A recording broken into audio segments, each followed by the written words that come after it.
Ok, salut. J'espère que tu vas bien. Personnellement, ça va. Bienvenue à toi d'ailleurs si t'es nouveau sur la chaîne. Euh, je suis ton animateur préféré. Tu le sais pas encore, mais t'inquiète, ça arrive. Jack, animateur du podcast Discussion privée. Ton nouveau podcast favori. Je sais que ça fait longtemps que j'ai rien sorti. Vous m'avez manqué. On s'est manqué. C'est beau, c'est mignon. Non, j'avais plein de choses à faire en fait. Honnêtement, j'avais beaucoup de choses à gérer. Entre les révisions, des choses plus personnelles, des choses comme ça. Donc bon, c'est un peu compliqué de poster en même temps. Plein de projets en tête, plein de projets démarrés mais en cours.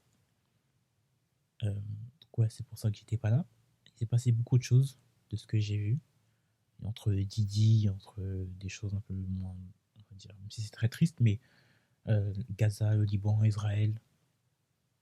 Bon, ouais, vraiment beaucoup de choses. Mais bon, si on devrait parler d'un sujet, ça serait Didi. Je le ferai pas, honnêtement, je le ferai pas parce que déjà, ça m'étonne pas. C'est quelque chose, franchement, on avait déjà parlé dans mon podcast sur la mixité en couple, il me semble, ou sur Justin Bieber. Bref, en tout cas, dedans, il y avait Justin Bieber. Voilà. Donc, il y avait Justin Bieber et on parlait de la relation entre lui et Didi et qu'à ce moment-là, c'était extrêmement étrange la relation qu'ils avaient, plutôt la relation que Didi avait avec lui. C'est comme s'il avait peur, dans ses yeux, ça se voyait que, bon, il n'a pas trop envie d'être là, mais qu'il supportait, littéralement. Donc ouais, moi ça ne m'étonne pas du tout. Et maintenant que je vois sortir tout ça, ça me fait rire parce que c'est ce que je disais depuis, quoi. Littéralement. Euh, donc voilà, franchement, j'en parlerai pas parce que ça trouble en plus de ça ma paix intérieure. Et là, je suis en mode, j'essaye de, comment dire, j'essaye de virer ou d'éviter tout ce qui peut troubler ma paix parce que c'était assez difficile à la construire et à la maintenir surtout. Donc bon, partant de là, j'essaie vraiment de ne pas me laisser influencer par toute cette noirceur, cette mauvaise énergie. Donc, ouais, franchement, désolé si vous pensez que j'allais en parler. C'est non. Bref, ceci étant dit, euh, je voudrais parler d'un sujet quand même qui, qui me tient un peu à cœur, j'ai envie de dire, parce que c'est un sujet que je connais parfaitement bien, c'est l'autosabotage. Ok. L'autosabotage, vraiment, si tu vois autosabotage, bah tu me vois. Je suis le maître pour ça, mais maintenant c'est différent. Comment est-ce que comment est-ce qu'on reconnaît l'autosabotage de quelque chose qui n'est pas fait pour nous? Tu vois ce que je veux dire? Dans le sens où là, maintenant, peu importe ta voie, que tu sois étudiant ou bien salarié ou bien directeur, bref, peu importe. Comment est-ce que tu sais que, par exemple, tu as envie de quitter ton emploi, tu as envie de quitter tes études, tu as envie de faire autre chose. Tu cherches ce qui est fait pour toi. Tu vois ce que je veux dire? Tu cherches ce qui est fait pour toi et on ne parle pas de juste quitter pour quitter et rien faire d'autre. Parce que ça compte pas. Non, on parle de quitter pour vouloir faire autre chose qu'on pense pour nous ou qui nous apportera ce bonheur, cette chose qu'on désire ardemment au fond de nous. Et moi, c'est ça que j'essaie de savoir. J'ai ce combat intérieur depuis un petit moment, depuis 2023, non, 2024, début 2024, ouais. Début 2024, ce combat intérieur, vraiment, c'est... Ouh, c'était dur, c'est très dur. Mais j'ai l'impression que je suis en train de sortir de cette tempête. Je sais pas si j'accepte... Ouh là là, ouh là là. Je sais pas si j'accepte juste le fait d'être dans la position dans laquelle je suis en ce moment, comme j'ai dit, d'attendre de voir où ça mène, ou d'être patient, parce qu'en soi, j'aime mon entreprise et j'aime mon école. Tu vois ce que je veux dire? Mais au fond de moi, je sais que c'est pas ça que je vais faire. Au fond de moi, je sais que j'ai envie de faire autre chose. Et cette chose, je l'ai découverte en 2022, c'est l'auto-entrepreneuriat. Ok. Ça fait... Depuis que je suis né, j'ai toujours voulu avoir mon business. Donc ça ne m'étonne même pas que j'ai été tellement heureux en 2022. Mais maintenant, j'essaye inconsciemment ou bien consciemment de reproduire ce bonheur-là de 2022. Tu vois ce que je veux dire? J'essaye de retrouver quelque chose que j'ai peut-être perdu ou quelque chose qui sera plus jamais pareil parce que ben, ce qui a été fait est fait et ce qui sera fait ne sera peut-être jamais comme ce qui a été fait. Tu vois ce que je veux dire? Donc, comme je disais tout à l'heure, ma question c'est comment reconnaître l'auto-sabotage et que, comment reconnaître en fait ce que tu as envie de faire réellement. Comment différencier ce que tu as envie de faire réellement de l'auto-sabotage. Voilà, c'est ça la question.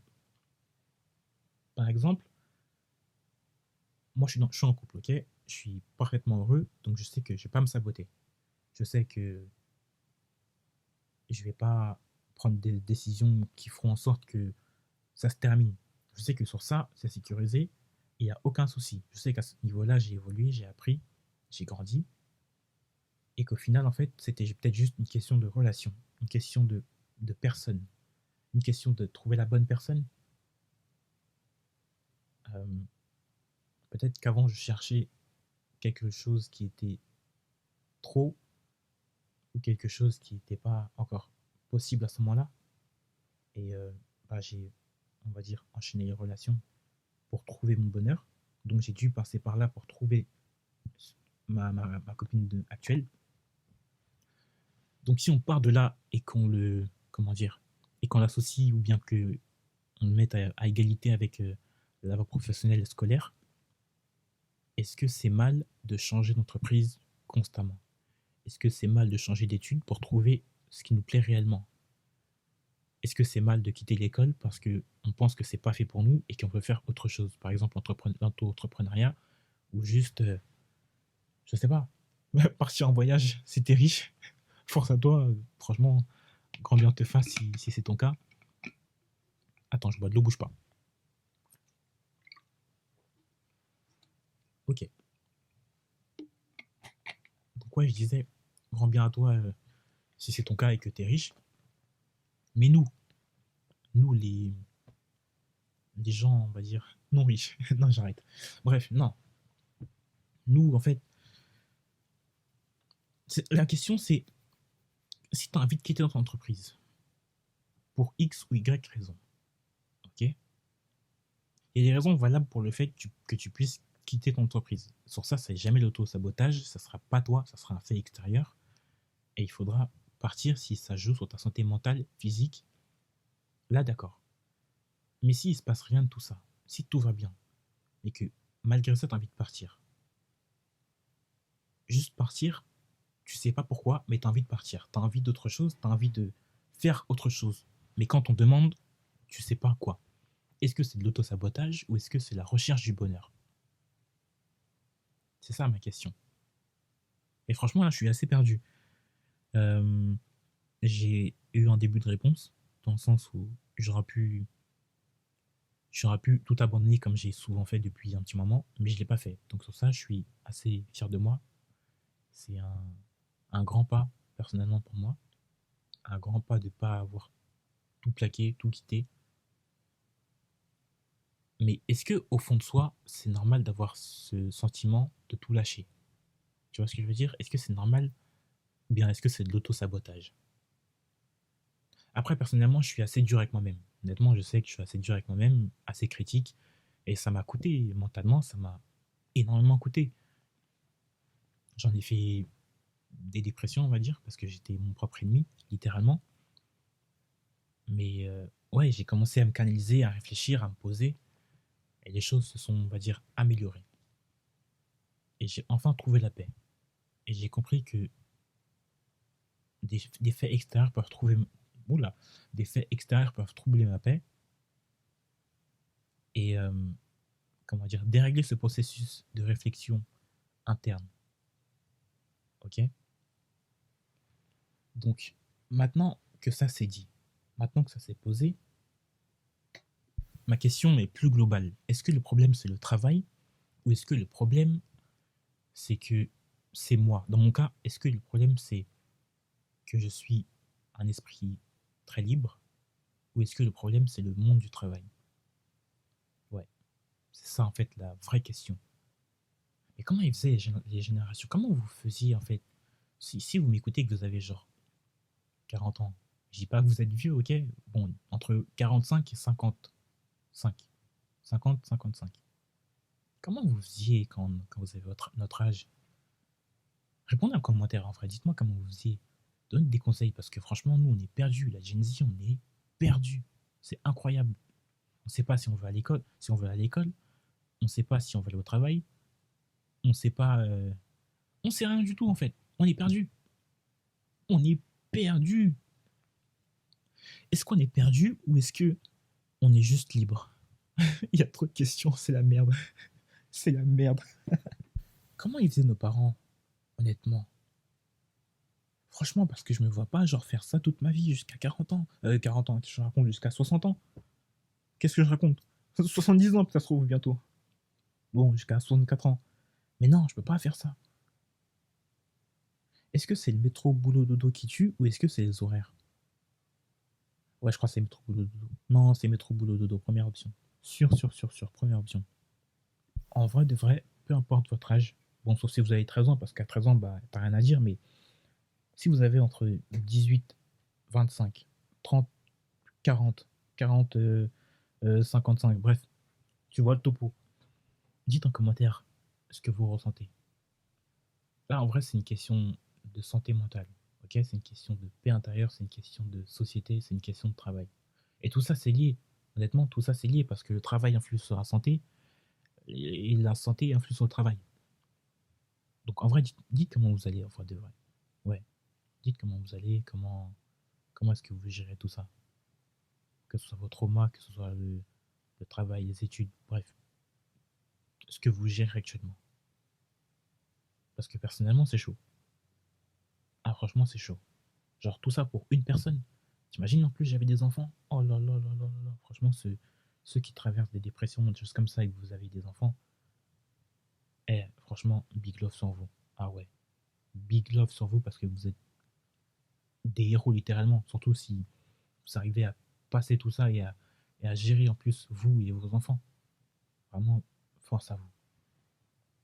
Ok, c'est parti ça partira sûrement dans tous les sens. C'est normal parce que c'est ma pensée. C'est juste, on va dire, un échange entre vous et moi, comme si vous étiez en face de moi. Euh, c'est littéralement comme ça que je suis au quotidien. Je saute d'un sujet à un autre. Donc ouais, bienvenue dans ma tête. Ok, première question, on va dire fermée. Deuxième question, comment est-ce qu'on trouve la paix? Comment est-ce qu'on trouve la paix honnêtement? Est-ce que la paix, on la trouve? Honnêtement, la paix, je l'ai trouvée bizarrement sur les réseaux sociaux. Et c'est à ce moment-là que j'ai compris que l'algorithme et les réseaux sociaux, c'est vraiment puissant. J'entendais que ouais, c'est puissant, je me disais, mais non, qu'est-ce qu'il raconte? N'importe quoi, ça fait rien du tout. Si, ça fait. Si, ça fait. Si, ça fait. Ça fait énormément, surtout quand tu as un algorithme négatif, quand tu as toute cette négativité et que tu es une personne qui absorbe rapidement ou énormément la négativité. Dans mon cas, c'est exactement ça. J'absorbe très vite la négativité. J'absorbe en général les bonnes comme les mauvaises. euh, les mauvaises. J'arrive plus à parler. Les mauvaises. Pas intentions. Bref, je sais plus, t'as compris. J'absorbe le positif comme le négatif. Voilà, je suis fatigué. J'absorbe le positif comme le négatif. Et personnellement, quand je suis dans un espace négatif, ça pèse sur moi. Ça pèse mentalement et ça me pèse physiquement en vrai de vrai. Bref, revenons sur les réseaux.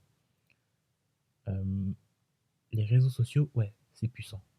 Là, j'ai réussi à avoir un feed, surtout sur TikTok, parce que c'est là où je suis le plus.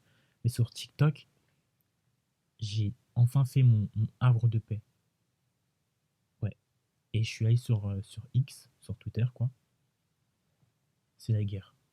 Ouais, j'ai ressenti cette négativité, cette mauvaise onde, ce truc dégueulasse, gluant et sale, toute cette méchanceté. Ah, en fait, il faut fermer ce truc. Il faut qu'on fasse une pétition pour fermer Twitter, tout simplement.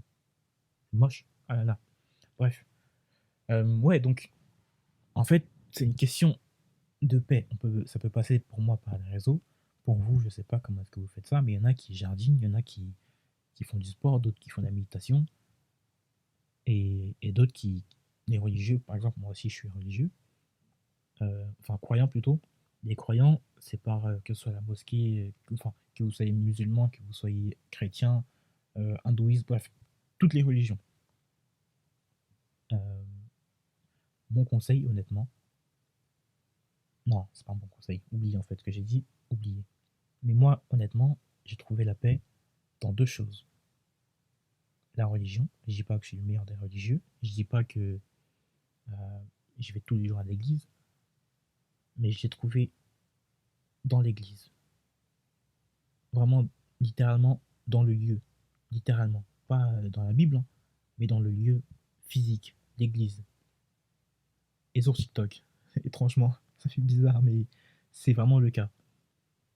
Et juste des fois, se couper du monde, bah ça fait du bien en fait. Quand tu as besoin de travailler sur toi, peu importe ce que les gens diront, ouais, tu calcules plus, ouais, t'as changé. Ouais, c'est pas grave, laisse-moi changer. Justement, j'ai besoin de changer. Pour retrouver. Non, pas pour trouver qui. Non, pas pour retrouver qui t'étais, pour faire naître une nouvelle personne. C'est ça, pour faire naître une nouvelle personne plus stable, plus vivante, plus heureuse.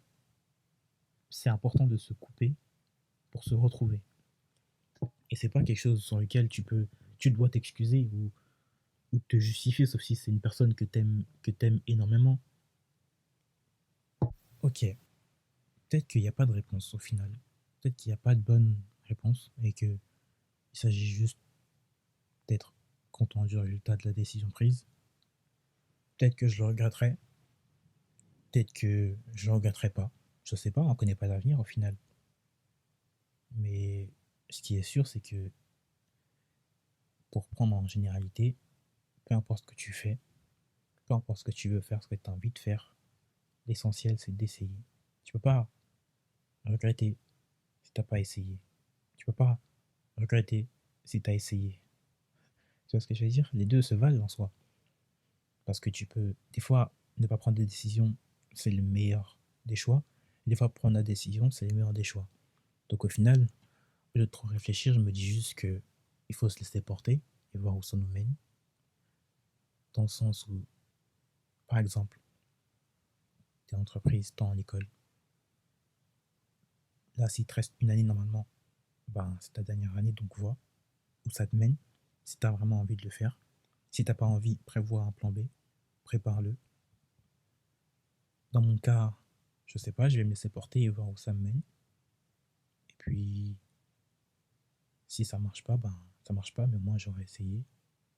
Donc ouais, ça sert à rien de trop réfléchir. Euh, Se tordre les méninges pour rien, ça amène rien de bon et ça trouble ma paix. Et c'est pas ce que je veux. Bref, c'était, on va dire, oh, j'ai pu parler, une petite discussion tranquille, un petit échange. Ça m'a fait du bien d'échanger. Et puis on se dit à prochain épisode. On va essayer de reprendre un rythme régulier, comme avant. J'espère que vous ferez encore partie de l'aventure, que vous nous rejoindriez encore plus. Et puis voilà, moi je vous dis bonne soirée, bon dimanche. Et c'est tout. Salut.